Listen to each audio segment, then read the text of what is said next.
دوستو، دنیا کا ایک ایسا علاقہ ہے جس کے بارے میں ہمارے نبی صلی اللہ علیہ وسلم نے بتایا تھا کہ یہاں سے ایک لشکر اٹھے گا جو دنیا کے پورے نقشے کو بدل کر رکھ دے گا۔ خراسان، یہ نام آپ نے سنا ہوگا، لیکن کیا آپ جانتے ہیں یہ علاقہ کہاں ہے، کس دیش میں ہے؟ ہمارے نبی نے فرمایا تھا کہ خراسان سے ایک فوج نکلے گی اور وہ جھنڈے لہراتے ہوئے آئے گی اور سیدھے بیت المقدس پر گاڑ دے گی۔ اس کے ساتھ یہ لفظ بھی فرمایا کہ دنیا کی ساری طاقتیں مل کر ان کا راستہ نہیں روک سکیں گی۔ کیا اس لشکر میں ایران بھی شامل ہوگا؟ آج کا یہ ویڈیو آپ سب کے لیے بہت خاص ہے۔ آج آپ جانیں گے کہ کیسے یہ لشکر ہماری دنیا کی تقدیر بدل سکتا ہے، تو بنے رہیے گا اس ویڈیو میں۔ دوستو، خراسان یہ کوئی معمولی زمین کا ٹکڑا نہیں ہے، یہ اس زمین کا نام ہے جو اسلامی تاریخ میں جہاد، علم اور روحانی قیادت کی پہچان رہا ہے۔ اصل میں خراسان ایک فارسی لفظ ہے جس کا مطلب ہے جہاں سے سورج نکلتا ہے۔ یہ علاقہ مشرق کی جانب تھا اور یہ اسلامی فتوحات کا دروازہ بنا۔ اگر آج کے نقشے میں تلاش کریں تو پرانا خراسان ایران کے مشرقی حصے، افغانستان کا بڑا حصہ، ازبکستان، تاجکستان اور یہاں تک کہ ترکمانستان تک پھیلا ہوا تھا۔ پہلے آپ خراسان کو سمجھو، لشکر اپنے آپ سامنے آ جائے گا۔ حدیث مبارکہ ہے کہ جب تم سیاہ جھنڈوں کو خراسان سے نکلتا ہوا دیکھو تو ان کی طرف بڑھو، کیونکہ ان میں اللہ کا خلیفہ مہدی ہوں گے۔ یعنی یہ جھنڈے کوئی عام جھنڈے نہیں ہوں گے، یہ وہ لشکر ہوگا جو حق کے طرف اٹھے گا، ظلم کے خلاف اور انصاف کی تعمیر کے لیے۔ کچھ علماء فرماتے ہیں کہ یہ سیاہ جھنڈے خراسان سے نکلیں گے اور بیت اللہ کی جانب بڑھیں گے، جہاں حضرت امام مہدی علیہ السلام کا ظہور ہوگا۔ خراسان صرف ایک تاریخی علاقہ نہیں بلکہ قیامت کی نشانیوں میں سے ایک اہم کڑی ہے۔ یہ دنیا ایک اندھیرے طور سے گزر رہی ہوگی، جہاں ظلم، فساد، جنگ اور گمراہی اپنی آخری حدوں کو چھو چکی ہوگی۔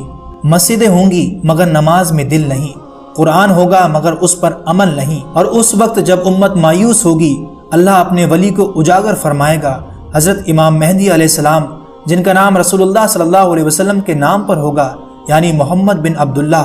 وہ مکہ معظمہ میں کعبے کے پاس ظہور فرمائیں گے۔ حدیث مبارکہ میں آتا ہے کہ مہدی میری امت میں سے ہوں گے، اللہ انہیں ایک رات میں اس مقام پر فائز کرے گا۔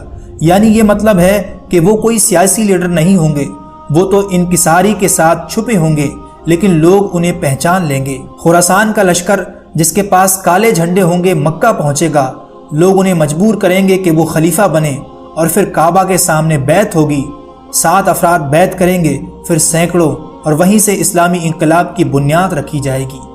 یہ وہ لمحہ ہوگا کہ جب دنیا پھر سے انصاف کا مزہ چکھے گی، اور پھر عیسیٰ علیہ السلام اتریں گے اور دجال کا خاتمہ ہوگا۔ مگر ان سب کی شروعات ہوگی خراسان کے لشکر اور اس سیاہ جھنڈے سے جو حق کے سائے میں اٹھے گا۔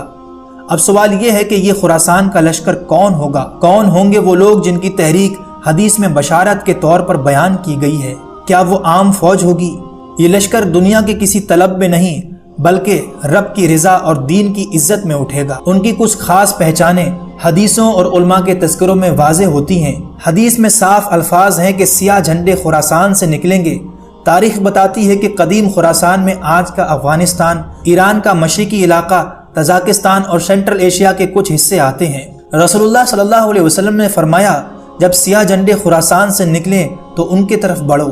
یہ جھنڈے کسی حکومت کا نہیں بلکہ حق کی نشانی ہوگا۔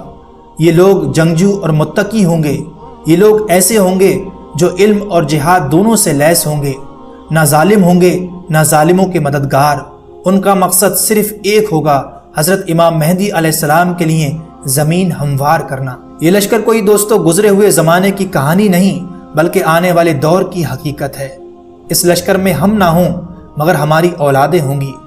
جب خراسان کا لشکر مکہ پہنچے گا اور جب امام مہدی علیہ السلام کی بیعت مکمل ہو جائے گی تو اس دن سے دنیا کے نقشے پر ایک نیا نظام قائم ہوگا۔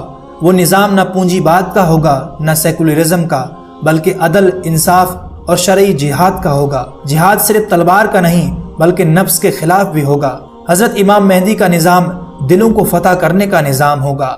ملک در ملک اسلامی نظام آئے گا، بیت المقدس آزاد ہوگا، اور پھر حضرت عیسیٰ علیہ السلام اتریں گے اور دجال کا خاتمہ ہوگا۔ مگر ابتدا میں یہی لشکر ہوگا، خراسان کا لشکر۔ یہ کوئی کہانی نہیں بلکہ ایک پیغام ہے۔ یہ پیغام ہے کہ ہر مسلمان میں وہ طاقت ہے کہ وہ ظلم اور ناانصافی کے خلاف کھڑا ہو سکے۔ نہ کوئی طاقت انہیں روک سکتی ہے، نہ کوئی حکومت انہیں جھکا سکتی ہے۔ یہ لشکر حق کا نشان ہوگا۔ دوستو، موجودہ جنگوں کو دیکھ کر حقیقت ہمارے سامنے واضح ہونے لگی ہے کہ کون کون ملک اس لشکر میں شامل ہو سکتا ہے۔ اگر ہمارے دل میں سچ کا نور ہے تو کوئی بھی طاقت ہمیں روک نہیں سکتی۔ اس لیے اپنے ایمان کو مضبوط کریں، نیک اعمال کریں اور ہمیشہ حق کی راہ پر چلیں۔ امید کرتے ہیں آج کا ویڈیو آپ کو پسند آیا ہوگا۔ اچھا لگا ہو تو اسے لائک اور آگے ایسی ویڈیو دیکھنے کے لیے چینل کو ضرور سبسکرائب کر لیں۔